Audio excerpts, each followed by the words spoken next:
Good morning, everybody. Good morning. Welcome to a fantastic Sabbath day, right? Amen. I mean, I'm not sure why we're in here. We should be out there. All right. We don't get too many days like that, right? True. So I don't know about you, but I'm hitting the woods as soon as we're done. Of course, I will change clothes. Telling you. No. Okay, a little bit about myself. I've been in education for 30 years now, Adventist education. This is my 30th year. I'm third generation Adventist, so I take it back to my grandparents on both sides. And I have a lovely dear wife who's actually sick today. So, yeah, I don't know what's happening. Well, I don't know how many of you guys geocache, but we were out geocaching yesterday. If you don't know what that is, I'd be happy to share it later. But anyways, we went out hiking yesterday about 7 miles, which is a bit more than what we really wanted to do. So it's like, but we were on a loop trail, didn't have much of a choice. So, but maybe that was the reason why. But it was a gorgeous day yesterday too. And I have 2 lovely children. My son is Sam, is out in Lincoln, Nebraska. He's 23. And my dear daughter, who I just got done seeing on our 8th grade class trip, which all goes down to Washington, D.C. My dear daughter lives down there, Tiffany, and she's 30. So there's pretty much the history of me in a nutshell. So I'm not a preacher, so if you were expecting a sermon, you're not going to really get one. You're going to get a teaching, and I expect everybody to participate, and they're going to be a quiz afterwards, so make sure you take good notes. Amen. All right, so plan on that. So I'll expect some response here as we go down through the road here. I grew up in a very rules-oriented family, Adventist family. So, matter of fact, talking to somebody earlier, they mentioned very strict Adventism versus liberal Adventism, and we're all kind of in there somewhere in between or on either end of it for all of us. And I gotta say, my views in Adventism has changed over the years. Like I said, I grew up, this day was a bunch of rules. It really was. It was, they say the Pharisees had 600 and some odd rules for keeping the Sabbath. I think my family had most of those. At least it seemed that way as a kid. Couldn't throw the football, couldn't ride the bike, things like that. But one thing we did do a lot of, I have to say this, is my parents took us out, always out in the woods. We were always out in the woods. Matter of fact, most of what I know about the woods, I learned from my dad. He was a Pathfinder director. I grew up in Pathfinder, so that's why I enjoy the woods probably so much. It was just, if you had been sitting where my wife and I were at yesterday, we were sitting there in the cabin and on this log, having a little snacky, and just enjoying the 3 loons that were out there fishing out on the lake. It was just fantastic. You just can't ask for anything better than that.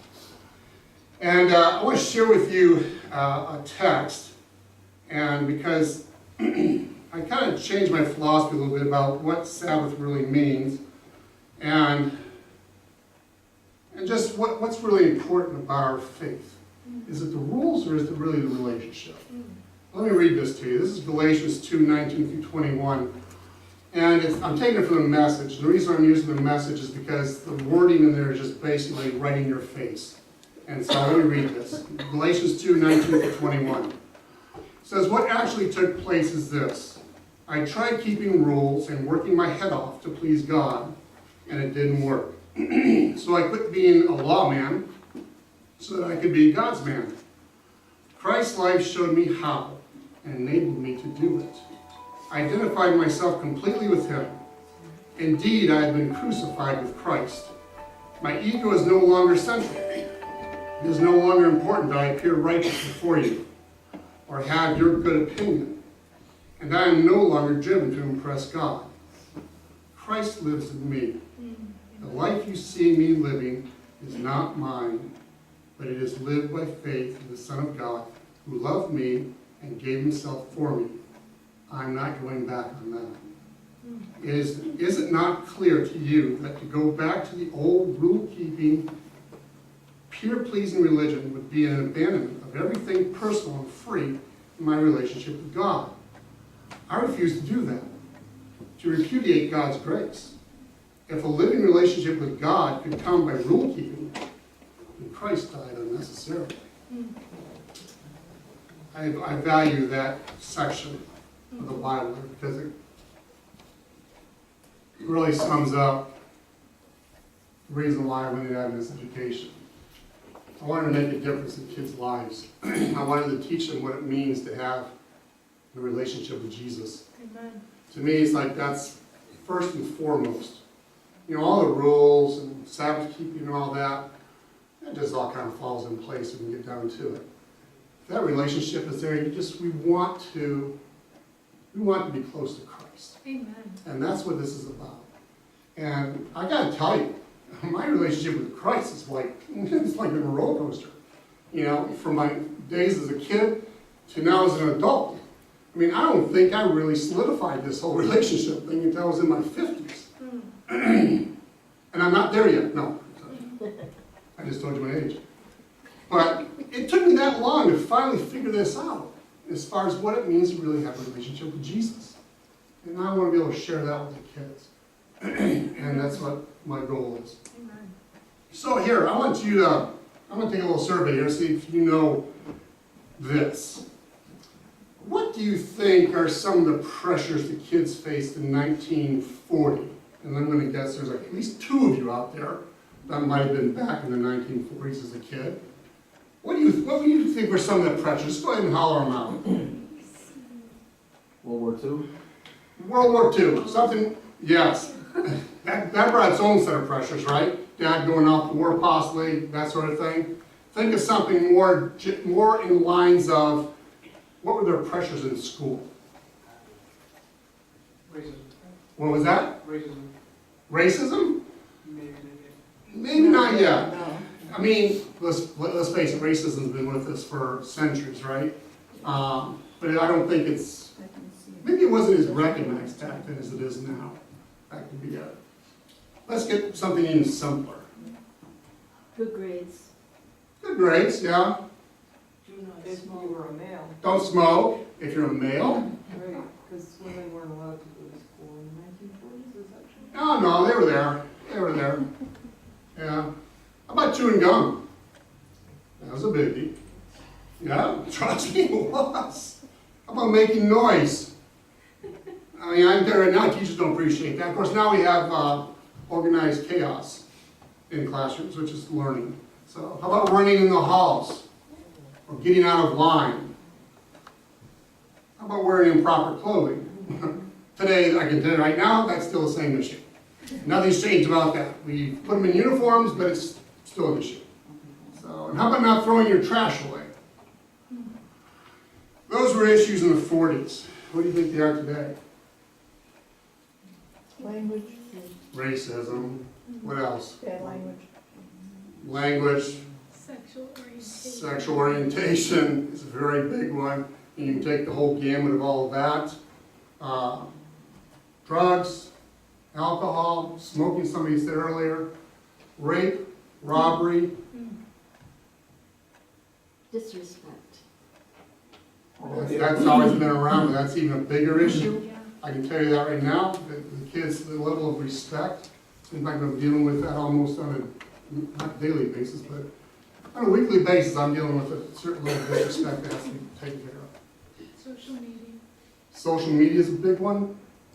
How about Parkland, Columbine? These are the things our kids are facing today. Then on top of all of that, you've got the dissolvement of the nuclear family. True. When I was in school, I came to a class of 54 at Mount Vernon Academy. We were a small class, actually, you believe that. And at that time, I think we had, out of 54 kids in my class, I think 2 of them came from a split family. I can look at GBA's school family right now, and I'd be willing to bet that the percentage is close to 40%. And society's percentage is 50 plus. I deal with kids almost on a daily basis with issues because of split families, single parents trying to working 2, 3 jobs to try and make sure their kids stay in Adventist education. I mean, some of the sacrifices our families make for their kids to be in Adventist education could blow your mind. I've got some kids that hop 2 city buses and a train and take our van from the train station just to get to school every day and go back every day.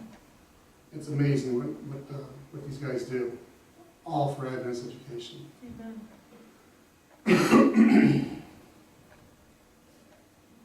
So why do our kids leave the church? There's a guy, before I get to him, I want to pay tribute, I guess. Our church is big on evangelism. We can all agree on that, right? I mean, here locally to everything internationally, right? That's what we do. That's our mission, is to get the word into every corner of this world so that we don't have to hang out here anymore, right? We can go to heaven. That's our job. That's what we're supposed to be doing. I'll tell you what, though, we've got one big evangelistic force right within our own church, and that's our teachers. Our teachers are probably our biggest evangelistic force we've got, because they evangelize the largest population of our church every day, and that's our kids. I was recently at Boston Temple, and they had children's church service that day, or children's Sabbath, and they got a bunch of kids, I can tell you that. I just couldn't help but to sit there and watch these kids. They were all up front doing their memory verses and things like that, just looking at them thinking, 20 years, they're doing my job. They're doing every one of our jobs. That's our future church right there, is those guys up there. And that's what they are. But yet our kids are going out the back door. And Tom Bissett is a writer, and he wrote Why Our Teenagers Leave the Church.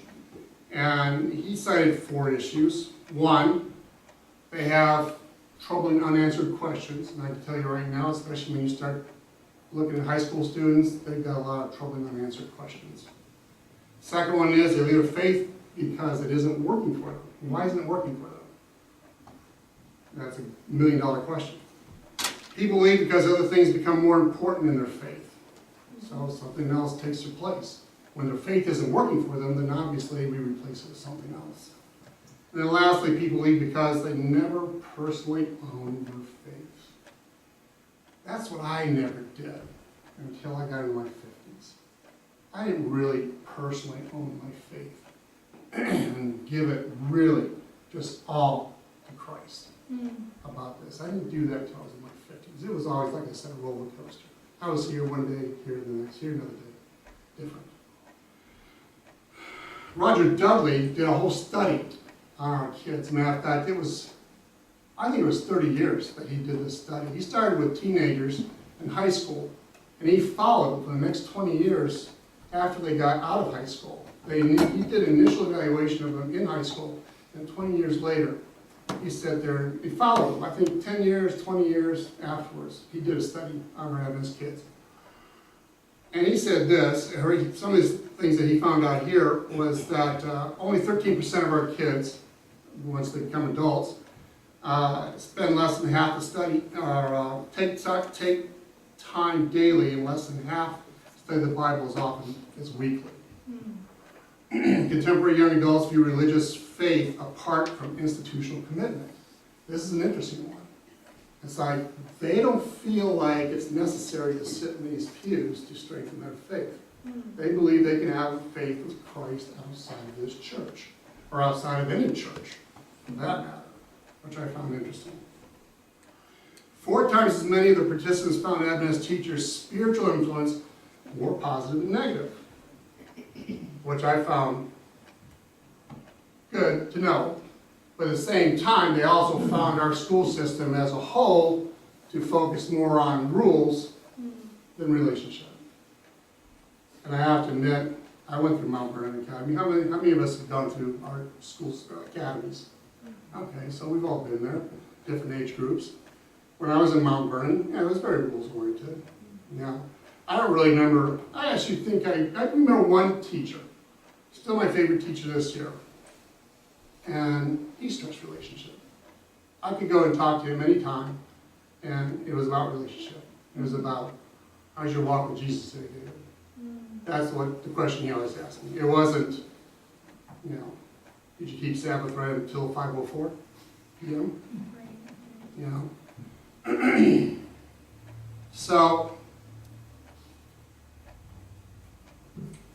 about rules oriented. I want to read you this one, just a section of this one article. It was in the Adventist Review, October 2000. It's called A Mother's Lament. I'll just give you a real brief background on this. Bottom line, she has a son going to one of our local academies. He decides, typical teenager, kind of pushing the envelope, pushing the lines.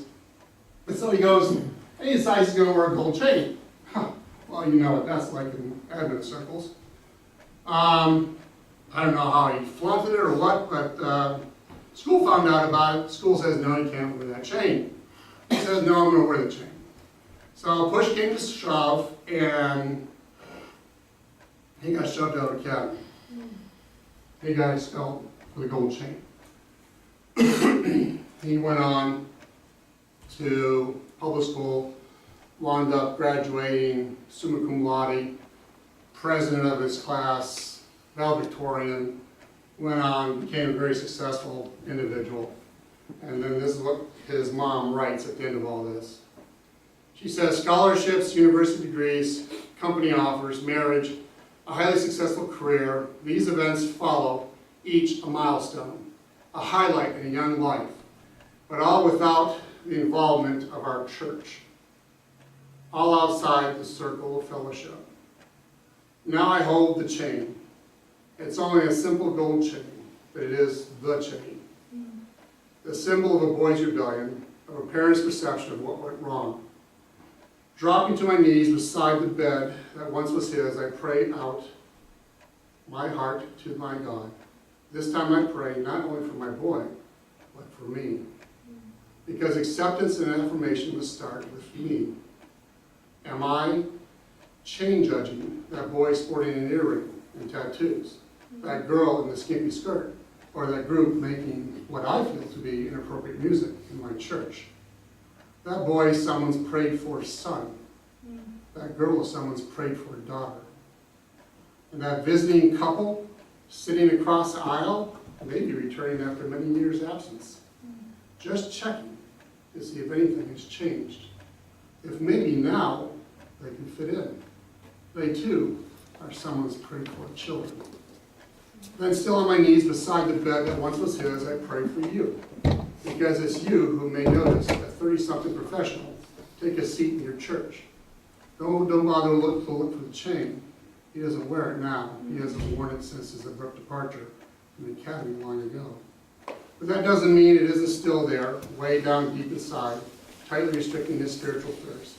No, don't bother to look for the chain. Instead, I pray that you will help to break the chain. I pray that you will smile, extend a hand in welcome, and wish him happy Sabbath. And please invite him back, because he is my son. That was a mother's story.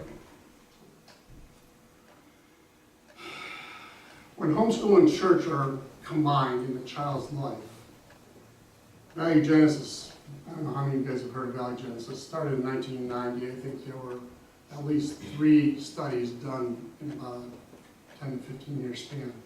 Value Genesis said this: it's like a 3-legged stool. If a child takes, for example, if a child only has the home in their life as being a spiritual influence, they have a 20% chance of staying in the church. If a child has the home and the church in their life being a spiritual influence, they have a 35% chance of staying in the church. And if you put all 3 together, the home, the church, and the school, as being a spiritual influence in a child's life, you have a 55% chance of staying in the church. And you say 55%, well, that's not even that great, that's 1 in 2. But it's better than 20 if they're all 3 there. So what can we do as a United Front? Dr. David Allen, he's a Christian psychiatrist, and he had this to say about authentic faith. To have a truly meaningful relationship with God, we must have some sense of our own identity and individuality. I can tell you right now, our kids are searching for that. You'd be surprised how many kids walk into my office, not a clue of who they are. They're trying to figure it out. They're going through life, they're trying different things, trying to figure out, who am I? Otherwise, our faith becomes superficial. We put our identity in the Christian faith and use it as a kind of coping tool. So when all else fails, they just say, okay, I'm going to be who my mom and dad are in their faith. As a result, we never become mature. When this happens, we not only lose the life-giving benefits of a healthy faith, but we become owners of a destructive faith. So if they adopt our faith, with my kids, I'll use my kids, if they just adopt my faith without really getting the meat of that faith, they won't keep that faith. It becomes a destructive faith and eventually walk away from it. The goal is to help our kids embrace it, to own it, where their faith becomes a part of them. It becomes who they are as a person and what they believe in life to be. Teenagers need and want the freedom to ask such basic life questions as what kind of person will I be? Who will I choose to relate to on a deep and meaningful level? What is really important in life? What in life has ultimate value? And what is the meaning of morality and spirituality? Maybe some of us are still asking that questions today. I know I've been asking them for a long time.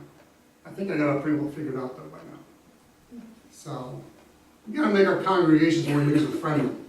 We got to embrace these guys.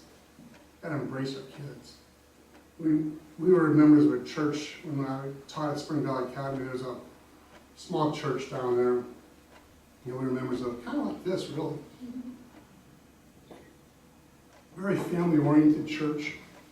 A little bit longer. And I described it being a little bit longer because at the time my son was 2. You know, Sam is, to this day, when we send him a care package, we still send him fish and crackers. Because that's what he ate in church. So, and everybody knew that. And this church family was so cool because everybody's kids was everybody's. You know, it didn't make any difference. So we'd be sitting like about 2/3 of the way back. And Sam knew who had the crackers. So, and Sam would literally, service is going on. But this is just the kind of family this church was. Sam would literally crawl underneath the pews. He's 2. He could clear those things. Not me. I get stuck. He would crawl under the pews, and a couple rows up, some family would pick him up, set him on their laps, and start feeding him fish and crackers.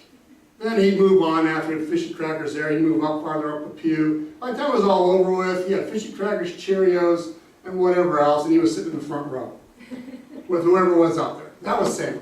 And that was that church family. They embraced the kids.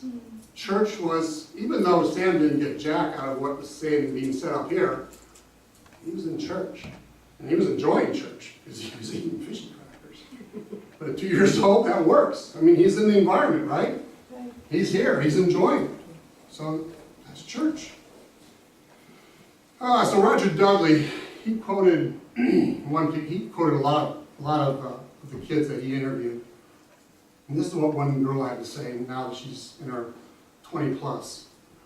She says, I need to hear about Jesus. I need to hear that he loves me. I need someone to remind me how he showed me his love. Because I forget sometimes. All it takes is a stressful day or too many unexpected expenses, and I forget the one who loves me so. I also need to hear the word. So I found other places to go. Places that weren't distracted by someone else's writings or the other church's teachings. They spoke only about my Lord, his sacrifice, his love, and what it means for me. And that's her. She came out of her church feeling this way. So we need to help our kids with an authentic faith.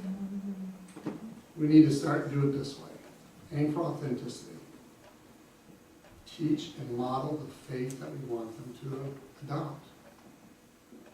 And at the right time, in the right proportions, allow them to choose. You know as a parent, your own children, you know when it was the right time to allow them to choose. And you allow them to make that choice.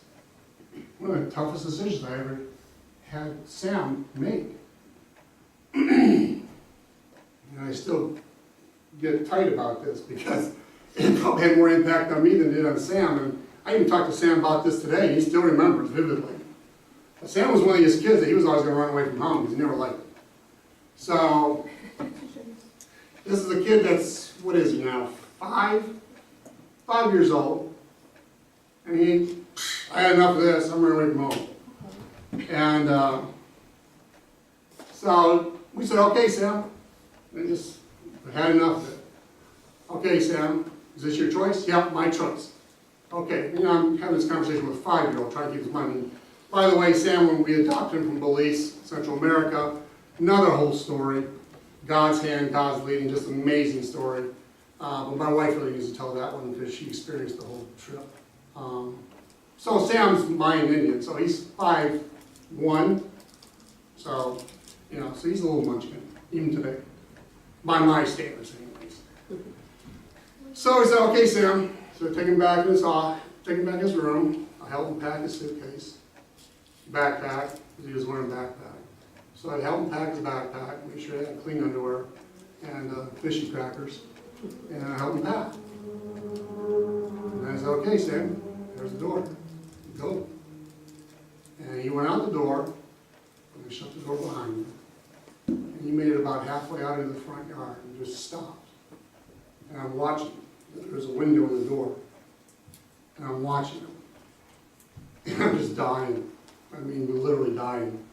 Because I can't open the door at this point in time. And he's just standing there. He's just crying the whole time. We have to allow our kids to make choices sometimes. You know what? After that incident, I got to open up the door and reach out and grab him. And just squeeze the puddings out of him. But he never said anything about leaving home again after that. So it worked, but I'm telling you, to this day, it's painful to even remember that. But we have to decide at some point in time, our kids, how many of us can honestly say we've gone through life, never made a mistake, never learned from that mistake, but I've made a bunch of them. It's if you learn from it or not, is what counts. So we have to decide to let go, deliberately let them go, and grant them the freedom they need. Help them understand the responsibility for the choices. They have to understand that whatever choices they make, they have to be accountable to themselves, to you as a parent, and to God when they do that. Make room for failure. Boy, I made room that day. That was a tough one. We figured it out. Sometimes all that is left for parents to do when their child chooses wrong is a prayerful, trusting silence. Sometimes as parents, we just have to get on our knees, and that's all we can do for our kids. My kids, I feel blessed. They're young adults now, making good choices for the most part. But sometimes all I can do is get on my knees and pray for them. That's all I can do for them. And then lastly, remember the shepherd. We know he searches for the lost ones, even when others have given up.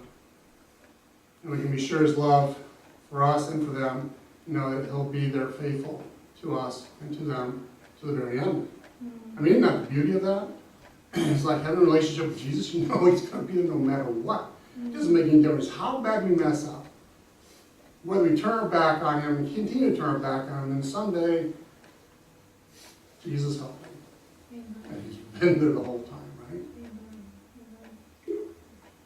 right? I have a lot of rest, and I sleep well at night with that knowledge. There was a time I didn't sleep very well, but I can tell you now I sleep pretty good most nights. Things that happen at the school, what happens with our kids. It used to keep me up at night, but I know God's in control, and he's got every situation figured out. And he's going to help those kids one way or another, more beyond than what I can do. Ellen White had this to say in Medical Ministry, page 182. You think this would have come out of Book of Education, but Medical Ministry, I don't know how I got this. Anyways. She goes, have you revealed for them a Christ-like tenderness? Do you talk with them as if you thought them worth saving, or do you repulse them? Pretty straightforward words from Mrs. White. So, perception versus reality. We look at, like I said earlier, do we judge our kids? Do we judge people? I'll share one last story with you here. And I was at San Fernando Valley Academy in California, Southern California, in LA area, principal there. And they do a lot of movie shoots down there. Shocking, right? Oh, no, Hollywood. They do a lot of movie shoots, and they actually used our campus to shoot this one movie. It's called Struck by Lightning. The actor who was in charge of us was Chris Coffer. And it's kind of cool. You kind of get, you get to meet him and stuff. It's interesting. He was a very nice guy. And so they were shooting. They spent about a month on our campus shooting parts of this movie. It's amazing. I watch movies totally different than you used to. They can spend hours creating a scene, and it's for 5 seconds of film. I mean, literally, that's all there is. Okay, shoot it. Cut. Okay, break it down. And that was like 5 hours of setup just to get that scene. It's crazy. Anyways, so there's a lot of people on campus. I mean, school's not in session, so it's just a summer thing, but a lot of people are on campus. And there's this one guy I noticed. And man, this guy is looking, I don't know, I was thinking he must be muscle for the set, right? He must be muscle for these guys. Because I mean, he wasn't big and as tall. I mean, he was cut. I mean, this guy worked out on a regular basis. He looked pretty solid. He looked like the kind of guy that would be a bouncer or a muscle or something like that. So I'm kind of thinking, because he's not usually standing where muscle would stand or your security guard type thing. He's just kind of all over the place. So I'm kind of, I don't know who this dude is, right? Everybody else kind of looks like, they belong, but he didn't seem like he belonged necessarily. Or he was muscle and just wasn't in the right place. Anyways, he comes up to me, and first thing he asked me is, "You're the principal here, right?" I go, "Yeah." I introduced myself, he introduces himself. And so this guy, I thought, okay, what are you doing here? He's already out talking to me. He made the initial contact. And then he goes, "This is a Christian school, right?" I go, "Yeah, it is a Christian school. We're Seventh-day Adventists." And he goes, and he just starts, we started in the next 20 minutes having a conversation about Christianity. "Oh, I'm a Christian too." And I'm telling you, this dude had, if he was sitting here, we might be freaking out a little bit. The way he was dressed, his jewelry, his everything, his whole demeanor. And it's just, I wonder why he was here at church. But this guy says, "Yeah, I'm a Christian. I believe in Jesus Christ. He's my personal Savior." And I'm having this conversation with this guy that doesn't look like any of us. I can tell you that right now. He definitely wasn't wearing a suit. And here's the other freaky thing about this guy. Like here, I thought this guy was muscle. He wasn't muscle. He was a head hairstylist for the set. He's the guy that did the actor's hair. That's what he did. So he was a head hairstylist. It was like, okay, perception versus reality, right?